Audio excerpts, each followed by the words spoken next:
जय श्री राम दोस्तों। आज बात करेंगे एक ऐसे मुद्दे पर जिस पे कोई बात नहीं कर रहा, ना करना चाहता है, सिर्फ हमारे कवियों को छोड़कर। वही उसका सम्मान करते हैं, वही उसकी लाज बचाए हुए हैं। जी हाँ, शायद आप समझ गए होंगे। मैं बात कर रहा हूँ अपनी मातृभाषा हिंदी के बारे में।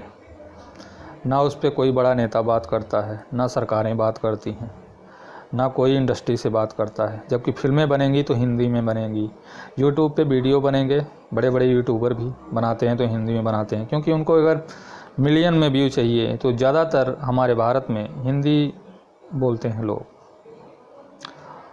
और कोई नहीं बात करता। क्यों? आज मैं जो हाल देख रहा हूँ अपनी मातृभाषा का, सोचने वाली बात है। अगर हिंदी बंदा कोई बोलता है, कोई आदमी अगर हिंदी बोलता है तो उसको कम आंका जाता है। आप हिंदी मीडियम से कुछ भी पढ़ लें, पीएचडी कर लें, अगर आप इंग्लिश नहीं बोल पाते हैं और इंग्लिश में कम्युनिकेट नहीं कर पाते हैं, अपनी बात इंग्लिश में नहीं रख पाते हैं बेहतर तरीके से, तो आप हाईली क्वालिफाइड नहीं माने जाएंगे। ये बॉलीवुड वाले बहरूपिये, मूवी बनेगी हिंदी में, गाने बनेंगे हिंदी में, डायलॉग बोले जाएंगे भद्दे भद्दे हिंदी में, ठीक। पर जब इनको इंटरव्यू देना होगा तो बोलेंगे इंग्लिश में, क्योंकि अपने आप को एलीट दिखाना है, लोगों से अलग दिखाना है।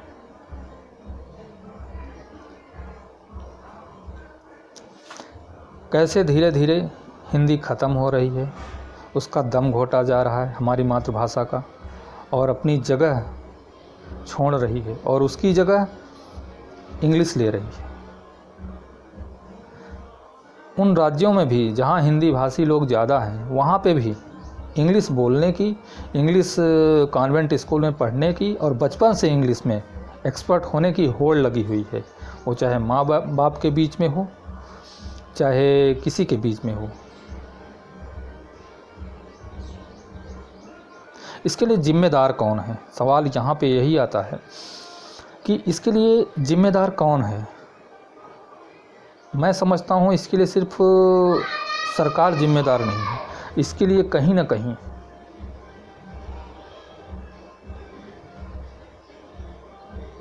हम सभी जिम्मेदार हैं, जिनकी सोच मैकॉले से मिलती है, लॉर्ड मैकॉले से, जिसने सबसे पहले इंग्लिश का बीज यहाँ बोया। वो इस सभ्यता को ख़त्म करना चाहता था, इसलिए बोया था। ठीक है, आज हम स्वतंत्र हैं। अक्सर ये भी देखा जाता है कि जैसे ही हिंदी को राष्ट्रभाषा घोषित करने की बात आती है तो साउथ के स्टेट जो है विरोध करते हैं। ठीक है, उनका विरोध उनके समझ की थोड़ा कमी है।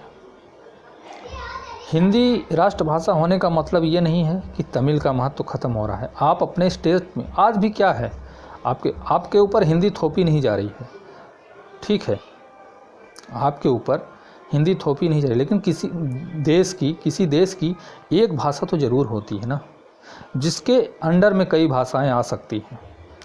उसमें तमिल भी आ जाए, कन्नड़ भी आ जाए, सब प्राचीन भाषा हैं, इसका सम्मान हम करते हैं, बहुत अच्छी भाषाएं हैं। और ऐसे तो संस्कृत को बिल्कुल इग्नोर कर दिया गया है। आने वाले समय में संस्कृत जैसा ही हाल होने वाला है हमारी मातृभाषा हिंदी का भी। मैं ये कहता हूँ कि हिंदी भाषा के लिए साउथ के जो स्टेट हैं उनको घबराने की ज़रूरत नहीं है कतई। आपके ऊपर थोपी नहीं जाती हिंदी को राष्ट्रभाषा गवर्नमेंट को घोषित करना चाहिए, लेकिन एक कंडीशन भी करना चाहिए ताकि उसको हिंदी को बढ़ावा मिले, जो कि आप कर सकते हैं। गवर्नमेंट, सेंट्रल गवर्नमेंट की जो भी जॉब हो, जो भी नौकरियां हों, जिनको करना है उनको हिंदी आनी ज़रूरी है कम से कम। अगर आप इंग्लिश सीख सकते हैं तो जो स्टेट, जो राज्य जहाँ पे हिंदी नहीं बोली जाती है वो हिंदी क्यों नहीं सीख सकते? अगर आप इंग्लिश सीख सकते हैं तो हिंदी क्यों नहीं सीख सकते भाई? आपत्ति क्या है आपको? तो मुझे लगता है सिर्फ इस पर राजनीति की जाती है, सही तरीके से काम किया नहीं जाता इसके लिए। और अगर ऐसा चलता रहा और इस पर कोई काम ना किया गया तो वो दिन दूर नहीं कि हम अपनी पहचान हिंदी भाषा को खो देंगे। अब मोदी जी या जो भी हो क्या कर सकते हैं? यही कर सकते हैं कि गवर्नमेंट जॉब में ये आपका काम है, आपको करना चाहिए, जो सत्ता पक्ष में है उसको करना चाहिए। ऐसा लाएंगे तो लोगों के अंदर हिंदी को सीखने का भी भाव बढ़ेगा।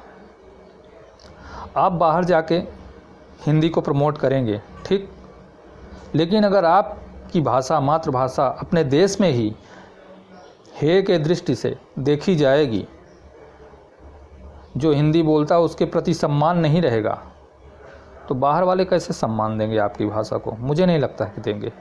वो देखते हैं ना कि आप अपने देश में तो सम्मान दे नहीं पा रहे हो, जो जगह हिंदी को देनी चाहिए वो आप दे नहीं पा रहे हो, तो बाहर वाले कैसे देंगे?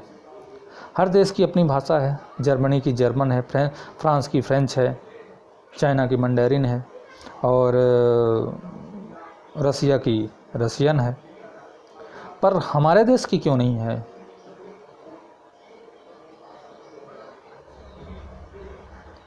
बंगला, तमिल, कन्नड़ ये रहें, कोई आपत्ति नहीं है, इनका सम्मान करना चाहिए। सब प्राचीन भाषाएं हैं, सबको रहना चाहिए, पर हिंदी क्यों ना रहे? हिंदी देश की भाषा क्यों ना बने?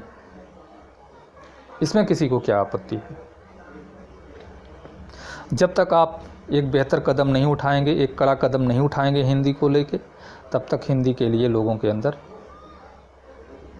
क्योंकि उनको लगता है हिंदी पढ़ने से फ़ायदा क्या? जॉब तो मिलनी नहीं, जॉब तो इंग्लिश वालों को मिलेगी, उनको वरीयता मिलेगी। अक्सर देखा गया है कंप्लेन लोगों को करते कि सेंट्रल गवर्नमेंट की UPSC, union public service commission, कि हिंदी वालों के साथ दुर्व्यवहार होता है। क्यों होता है भाई? क्या अफसर बनने का हक सिर्फ इंग्लिश बोलने वालों को है?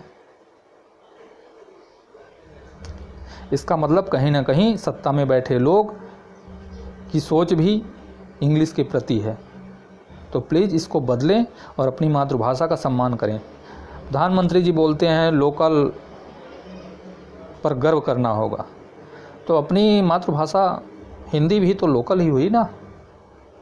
इस पर आप कभी क्यों नहीं बोलते कि गर्व करना होगा, गर्व करना चाहिए लोगों को? कोई क्यों नहीं बोलता? इस पे भी तो बात करनी पड़ेगी। हिंदी हमारी राष्ट्रभाषा है। अगर आप हिंदुस्तानी हैं तो हिंदी पे गर्व करना होगा। मैंने कुछ यूट्यूबर देखे हैं जो कि दूसरे कंट्री के हैं, शायद जापान के हैं या कोरिया के, जो कि हिंदी बोलते हैं और हिंदी में वीडियो भी बनाते हैं, हिंदी में शूट भी कर रहे हैं। और लोगों से कहीं मैंने उस यूट्यूबर द्वारा पूछते भी देखा है कि आप लोग हिंदी बोलने में, हिंदुस्तानियों से आप लोग हिंदी बोलने में शर्माते, हिचकिचाते क्यों हैं?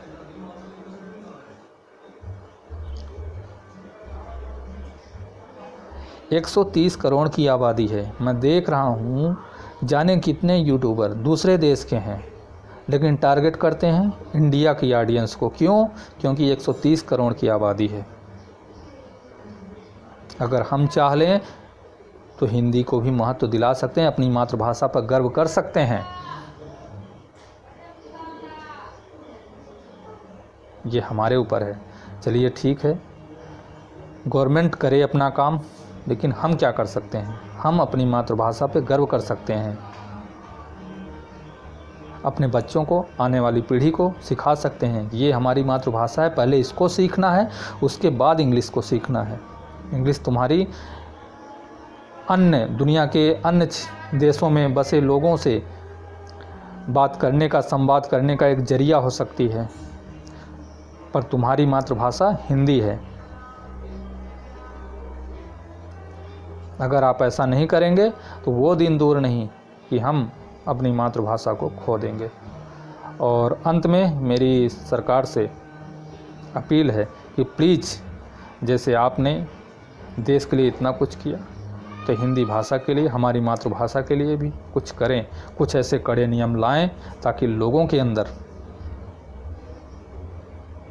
हिंदी के प्रति सम्मान जगे और सम्मान की दृष्टि से देखें अपनी मातृभाषा को, और हो सके तो कुछ ऐसा करें ताकि प्रोत्साहन जो है लोगों को मिले हिंदी के लिए। जय श्री राम।